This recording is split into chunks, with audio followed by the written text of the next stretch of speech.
Executive Chef Bill Broderick from Minsi Trails Council, longtime Boy Scout and chef at Camp Minsi, as well as the National Sea Base down in Florida for a number of years.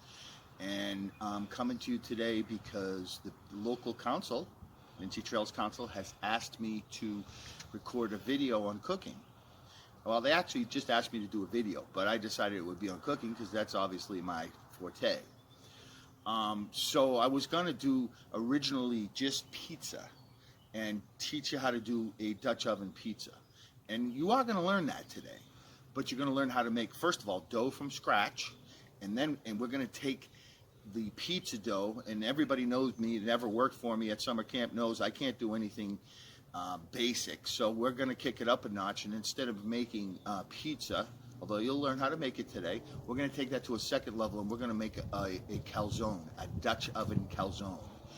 And it's a little bit of an experimentation for me. I've done a lot of Dutch oven cooking in both Alaska and in the United States, or in the lower 48, but this will be, I've never done a calzone, so I've done bread.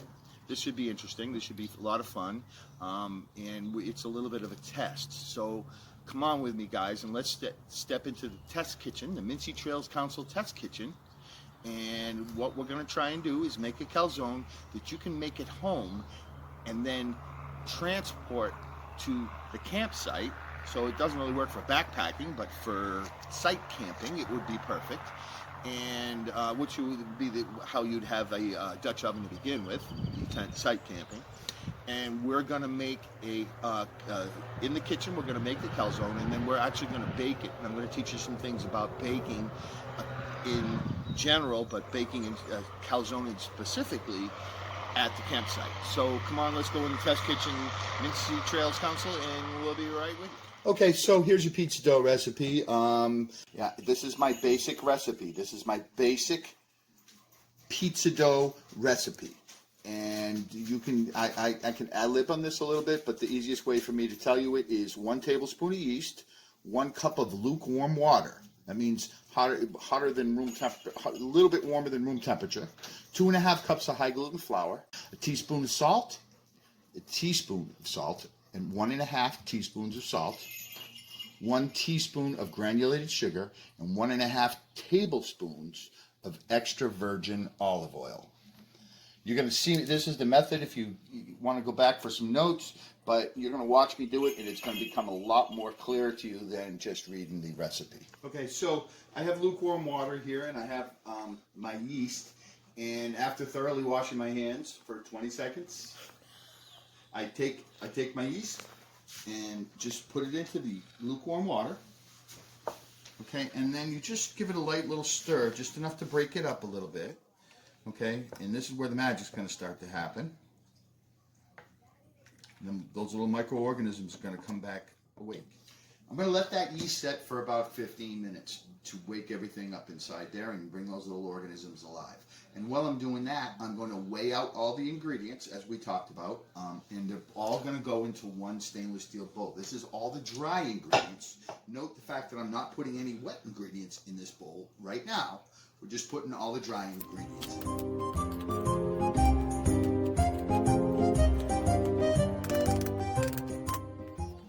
Okay, so we waited 15 minutes and we've rehydrated our yeast, and so we're going to combine our wet ingredients. So now I'm just going to take the yeast, and it's starting to get that aroma of bread, so it's starting to smell like yeast, which is a beautiful thing. And I'm going to combine our wet ingredients, which right there, that's our olive oil that's going in with the yeast. Make sure we get all that goodness out of there. And then what I'm going to do is form a well, taking a wooden spoon and a mixing bowl, and I'm just going to make a well in the middle, just like so. And I'm going to take my wet ingredients, and they're going to go right in the center of the well.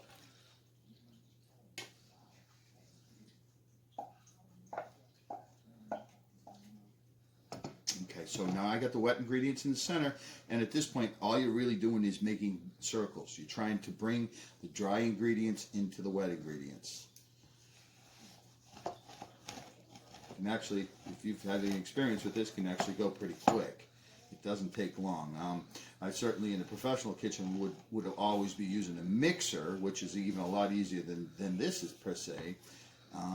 If it looks like it's getting messy, it sort of is, but it'll all come out. You'll see in the end. You make sure you get all those goodness ingredients off the sides and down into the middle. And you can see it starting to form into a gelatinous ball. And we're getting a ball of dough, which is exactly what we're looking for, with all those dry ingredients and all the wet ingredients coming together into one.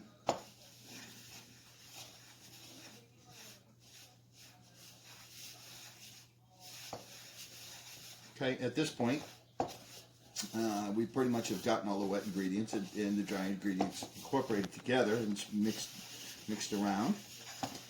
And now what we're going to do is we're going to turn it out onto our cutting board, our clean cutting board, of course, and we're going to start to work that dough with our hands a little bit. Again, my hands are clean, just to let you know. I've washed them many times, and as far as keeping hands clean, that's something we've been doing in kitchens for years and years and generations, and now everybody's doing it. So I'm just going to take the ingredients and I'm going to turn them out onto my cutting board like so.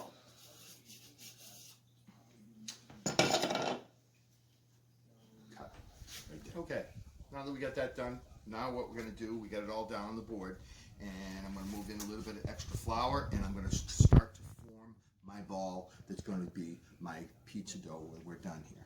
So all you do is take a little bit, you brush it on, brush it around it, and you start forming. And you cross over. And cross over using the palms of your hands. I'm using one hand to roll, one hand to push. One hand to roll, one hand to push. All we're doing, this is called kneading, and that all we're doing is bringing all the ingredients together into one gelatinous ball.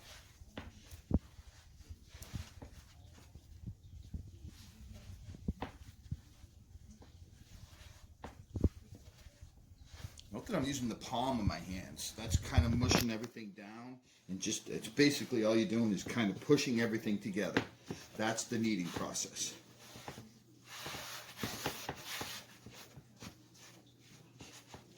If it starts to stick to your hand at all, you can use a little bit of, if it's too sticky, you can add a little bit more flour. I like the consistency of what I have here, so I'm real happy with it. It doesn't look like I'm going to need to add any more flour to it. I just need to keep kneading and keep kneading and keep kneading till I've gotten everything off the cutting board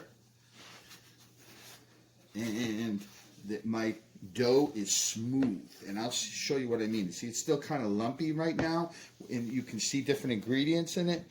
When I'm all said and done, it's going to be nice and smooth. Okay, so after about 5 minutes, not even, if 5 minutes, see now I'm starting to, everything is cleaned off the board. It's sucked everything right up into the dough itself. And the dough has really started to form into real smooth and easy to work with in one ball with no air pockets inside. That's what you want to try and avoid, okay? So you can kind of get to them by pinching them down like that and then going back to your kneading.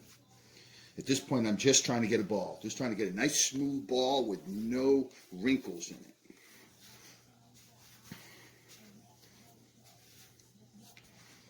Okay.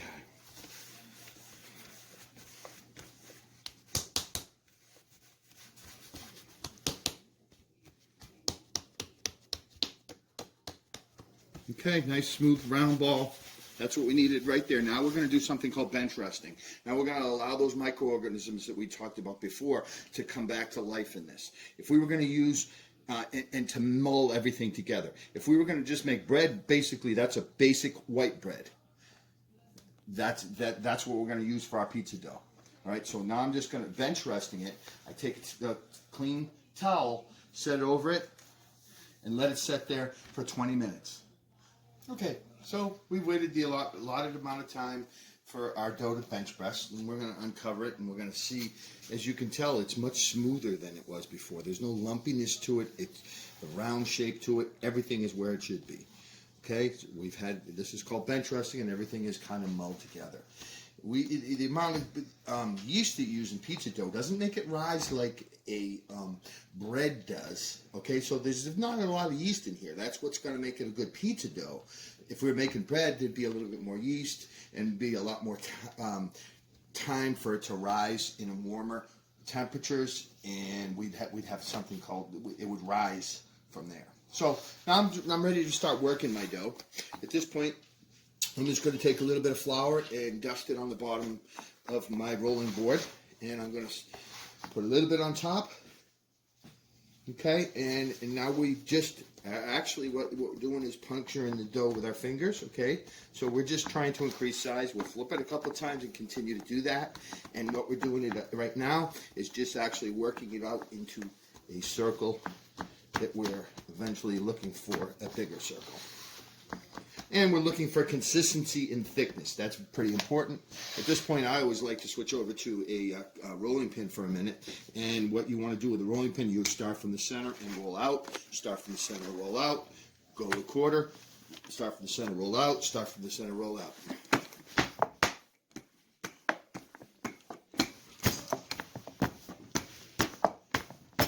Okay, so now we got a pretty good circle there. We got a circle going.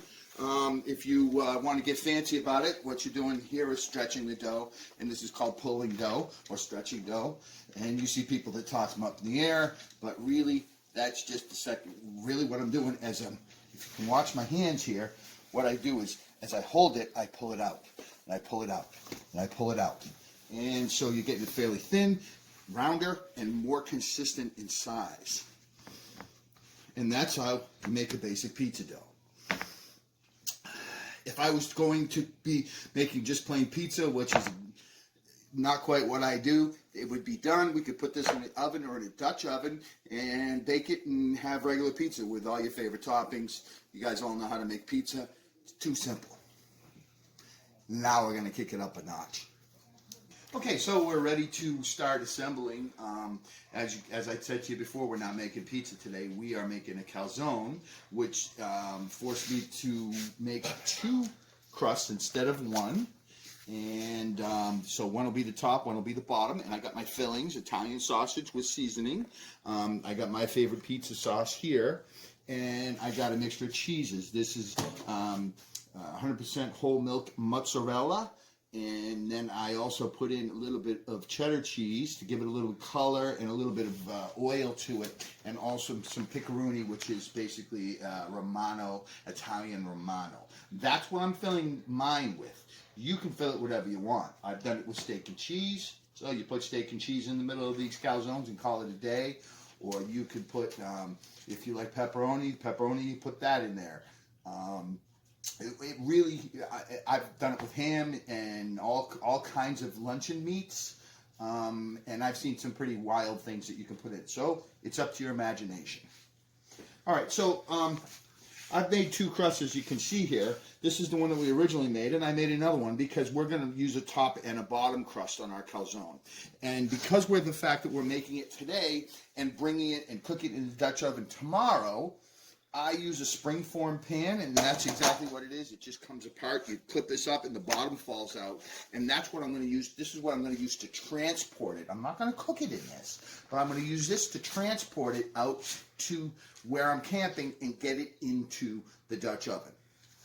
So the first thing I do with this is, because I like a little cornmeal on the bottom of my pizzas, and I always do that.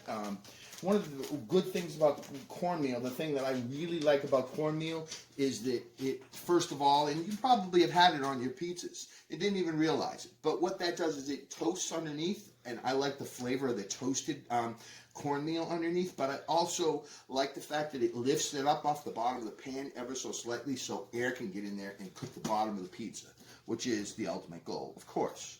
So all I'm going to do to get a little crust on the bottom is a real light coating of your favorite cooking spray and a little dusting of cornmeal on the bottom. It doesn't take much.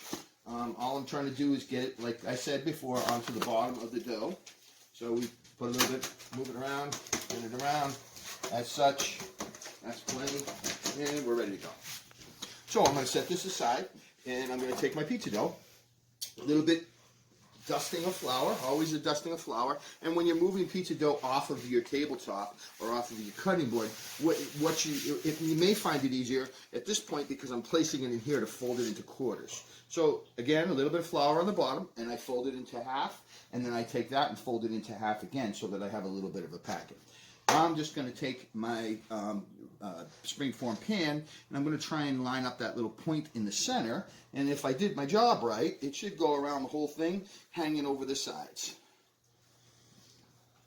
Okay, like so. Guess I did my job right. Now being careful not to push down, because that's how I'll get a hole in it. What you do is you go around the pan itself, and what I'm doing is lifting here as I push down, trying to gently feed it as I go around into the corners of the pan.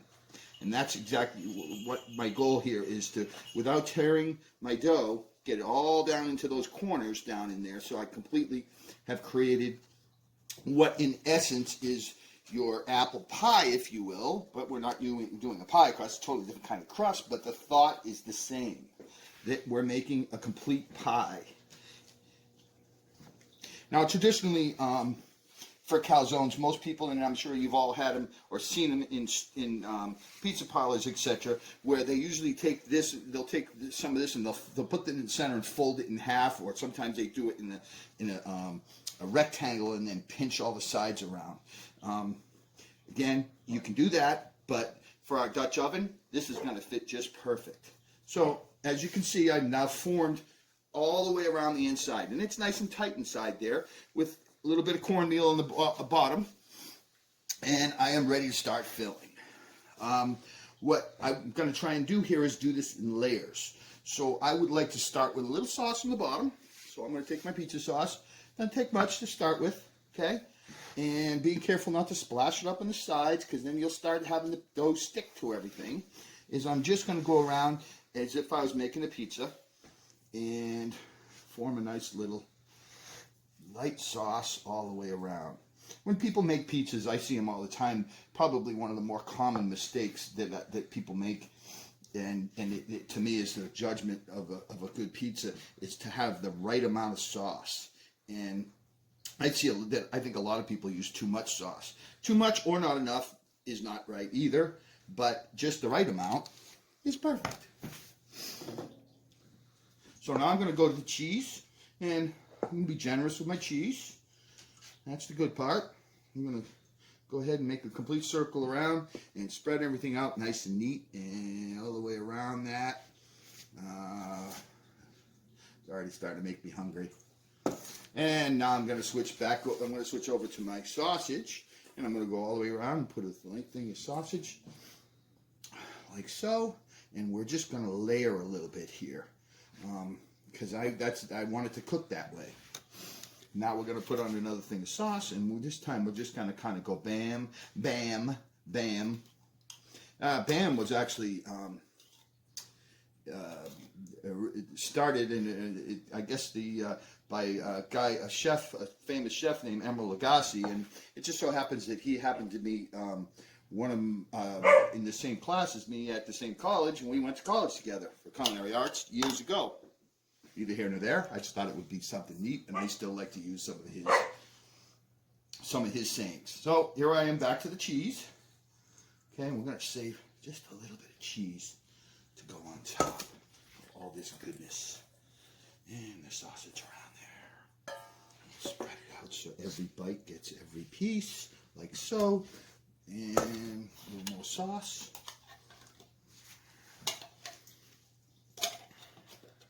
And what's going to happen when we're all said and done with this is everything is going to kind of mull together in all the innards as it cooks, with a nice, hopefully, we'll find out tonight, but hopefully a nice golden brown crust around the outside of it,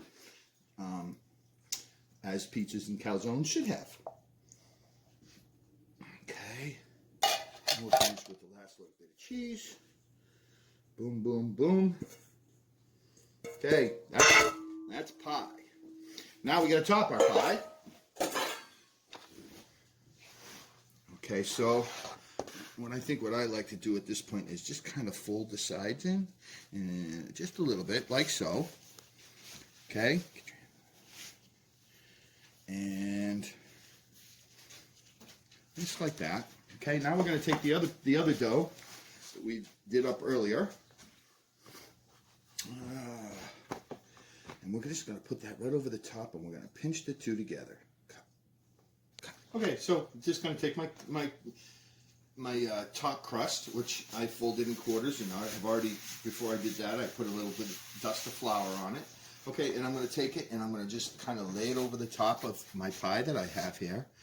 And then what I'm going to do is a little bit of moisture. I like to use paper towel, but you can just use your fingers really, and just a little bit of moisture around the edges where the two are going to stick together.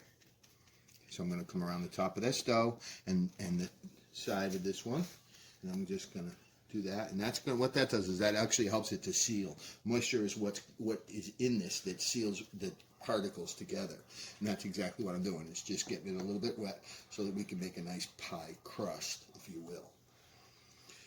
And then you just kind of fold it over, fold it over, fold it over, all the way around the whole thing.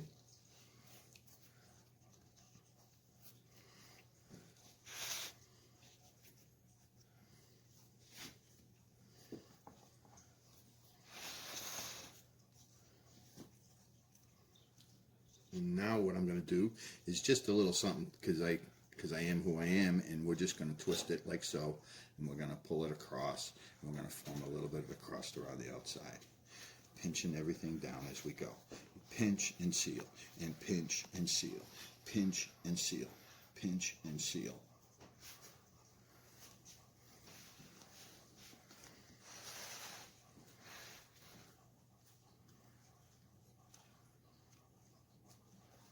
Okay, that's pretty good. It's nice and tight, which is what I really want to see. And now I can just kind of fold this down and push the whole thing down like so. And it kind of just trying to get some of the air out of there so it doesn't rise on me when I don't want it to. And it is ready to go out into campsite. And what I'm going to do now is I'm going to cover this with plastic wrap, and I'm going to let it sit overnight. Tomorrow night we're camping. And tomorrow night by the campfire, we're going to get the Dutch oven going, and we are going to cook it in the Dutch oven. So I'll see it out there. Okay, so I got my fire going, and we're going to take a walk over there in a second. But I also wanted to point out to you, I have my Dutch oven with lid, and this is actually our oven for today, ice cold right now.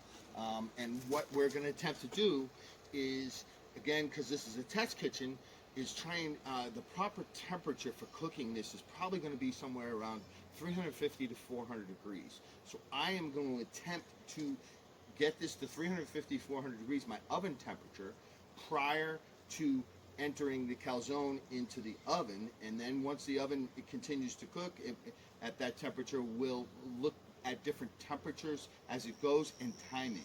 Because, again, as I told you before, this is not something I've tried. So we have to bear with me. This is a test kitchen. Come on over to the fire.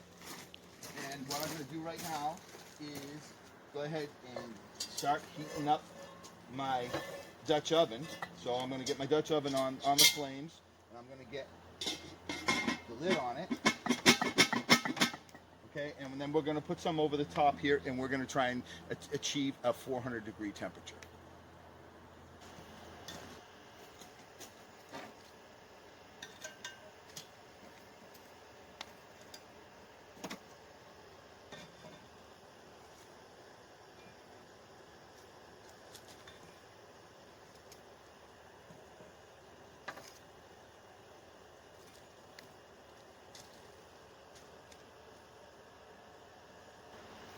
So, again, as part of our test kitchen, we're trying to control the temperature of this. As I said before, I would like to see pizza cooked between 350 and 400. That we need to put it into the oven at a nice hot temperature like that. And there's actually a formula that I'll show you here that will help you a lot with that. And basically, what I'm going to point out to you is that this is from Lodge Cookware, from manufacturers of the actual oven that we're using today. And there, so it gives a whole formula, if you will, for what we're trying to do here. And it's saying that for 375 degrees, we should have 27. For 400, we should have 29 total bricks. with 18 on the bottom, 18 on the top and 9 on the bottom, or 19 on the bottom or top and 10 on the bottom. Now, I have a handy dandy little tool today that's going to help us to test that theory, if you will, and this is an infrared temperature gauge that's used in the food service to check temperatures of food when it comes out of the oven, and surface temperatures, to get a good idea of actually if that oven says is the temperature that it really is. And we're going to try that today. So after about 10 minutes of our prescribed number of briquettes on the bottom and top, we right now have a temperature of, it looks like about 215, 220 in our overall oven. And we come up to the lid, it's a little bit hotter at 230, 240, but we are still in wait mode. Okay, so we got a temperature of between 375 and 400 by our temperature thermometer. And so now what I'm basically doing is taking the bricks off. We've got definitely a very strong 400 degrees on top, which I kind of like. And we probably got it on the bottom too, to be perfectly honest with you. But we're gonna go back to our temperature thing in a minute. Now that we've preheated this, this would have to have been. I mean, I was here probably half an hour before this, getting ready. You know, somebody'd have to go back to camp and get the coals hot so we could do this on a normal camping trip. So now I'm going to remove the lid. Okay, and I'm just going to put the lid right here because it's going to be ready to go. Drop a little flavoring inside the pot. We're going to take the pot off. See, you don't get that anywhere else. Here I can. And we're going to get a little bit of ashes in here we have to work with, so I'm going to grab a rag and I'm just going to tip out those ashes. Dry rag, very important. You won't burn yourself with a dry rag. And I'm going to dump out the ashes.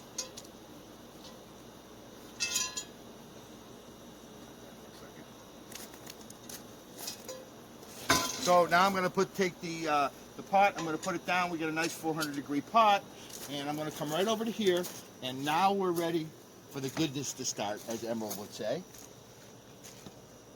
Okay, so there's what we did yesterday. This has been in the refrigerator all night, and the first thing I'm going to do is release the tension on the springform pan. Now, I'm going to tell you as I'm doing this that not everybody is going to have a springform pan. I understand that. If mom doesn't want you to use or doesn't have a springform pan, there's other things you can do. One of the things that these are actually made to go inside of lodgeware. They fit right in the bottom, so you can actually just transport this in one of these, and I wouldn't cook necessarily in it because you're going to lose all the goodness and the flavor from the bottom of that, and we want that hot crispiness on the bottom, the toastedness that we talked about earlier. But this is a good way to transport it, and it does fit right inside the pan. So now I did want to bring one plate with me that it's a solid plate today, and everything else we can probably pretty much stick with paper. But the first thing I'm going to do is release the springform pan. Okay, well, let me show you how I do that. So you release it like so, shake it off on the sides, okay, and I'm just pulling it out. Just pulling it out very gently, again, with clean hands like we talked about earlier. And what I'm going to do, what I do now is inversion. So exactly what I'm doing, we have a bottom on this pan. We're going to turn it over, one quick motion, and we're going to take the bottom of the pan right out. Voila. See that? That's the toasted cornmeal that we talked about earlier. It's not toasted yet, but that'll be toasted. This is the bottom of our final product. So now I'm going to take this with the bottom facing out, and we're going to just go ahead, and I got my plate underneath it. This is the tricky part, guys, so really pay attention because this is going to happen quick if I do it right. If I do it right. If I don't, then it's going to take a lot longer. Come over to my hot pan.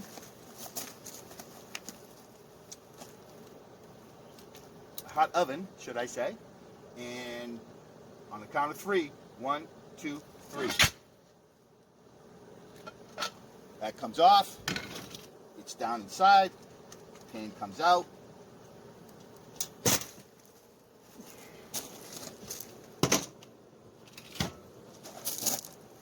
Oven goes back up. I'm just going to kind of tease it down inside so it's nice and down in there. And that olive oil that we talked about earlier, that's really going to keep it from sticking, plus the season in the pan, and then crispy cornmeal that we have on the bottom is toasting up nice.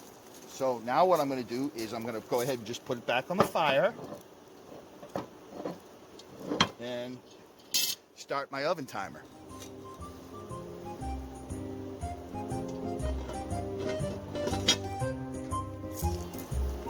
1, 2, 3, 4,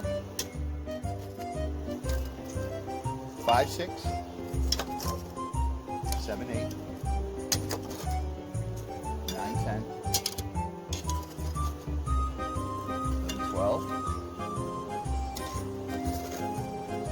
13, 14, 15, 16,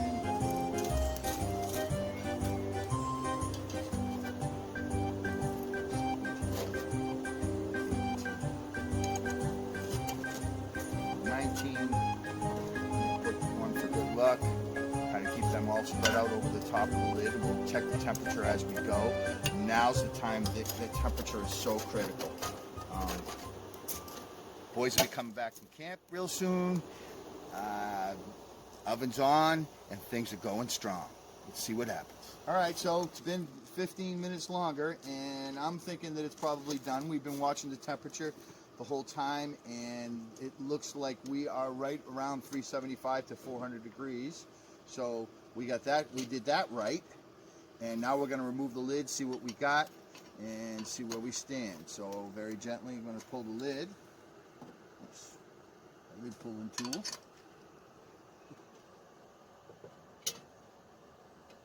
Oh yeah. Right there, nice golden brown. Hear this? That's how you take a bread. And you hear that solid, solid sound with a hollow inside is exactly what I'm looking for. I'm going to take it off the heat now. We're going to have to wait probably 15 minutes for it to cool before we can even try and take it out of the pan. It'd be just a disaster if we did. And what we're really looking for at this point is for everything to congeal, but I think our timing is perfect because I think I hear the Ranger Corps coming back in, and I know they're going to be hungry. I'm going to say that this would feed a good 6 people, at least on the troop level, maybe a little bit more, and next we eat.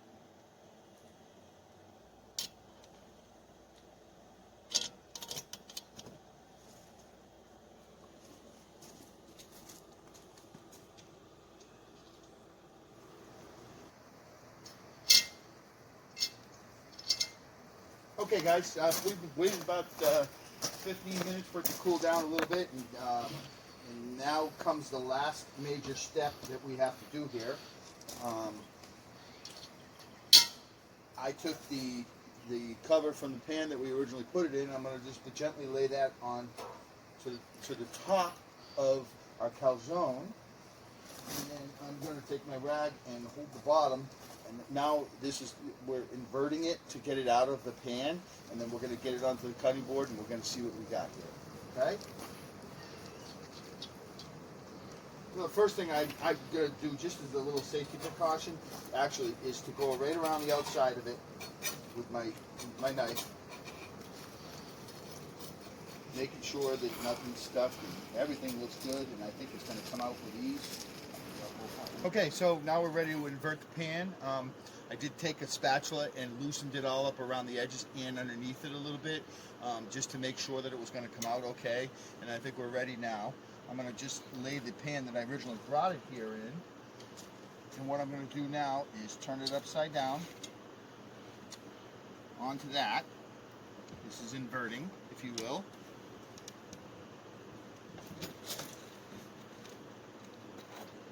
Out of the pan, or out of the oven, I should say.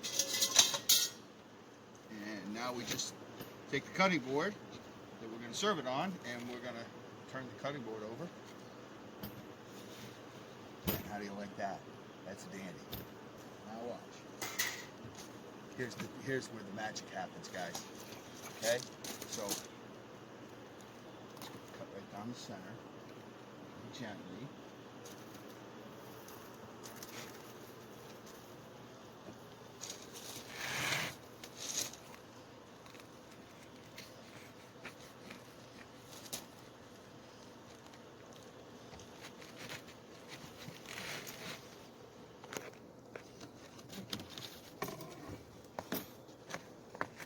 And what I'm going to do here is I'm just going to serve it.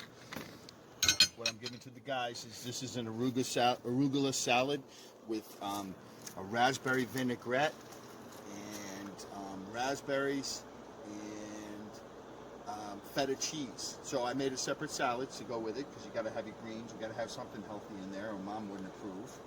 Okay, we're going to serve that right over there. Now we're going to finish. Emeril Lagasse was in college with me. He was a college student at the same time that I was. So in honor of my good friend, we're going to go BAM! Call it a day. Enjoy. Bon appetit. Okay guys, this is Chef Billy, and I just wanted to touch bases with you on what we found out in the test kitchen. If I had to do it all over again, just basically looking at the things that we tested, I would probably go to 1.5, not 2 times the dough to fit into that size oven. Okay, that size oven. Definitely bring a spatula. And as far as temperature goes, actually the chart that we showed you was pretty close to what the temperature was. What we didn't do enough is get it up high enough and get enough out from underneath. So it did get a little toasty on the bottom. Overall, reducing time of cooking by 10 minutes would have made it about perfect. See you again next time in the Test Kitchen, Minsi Trails Council.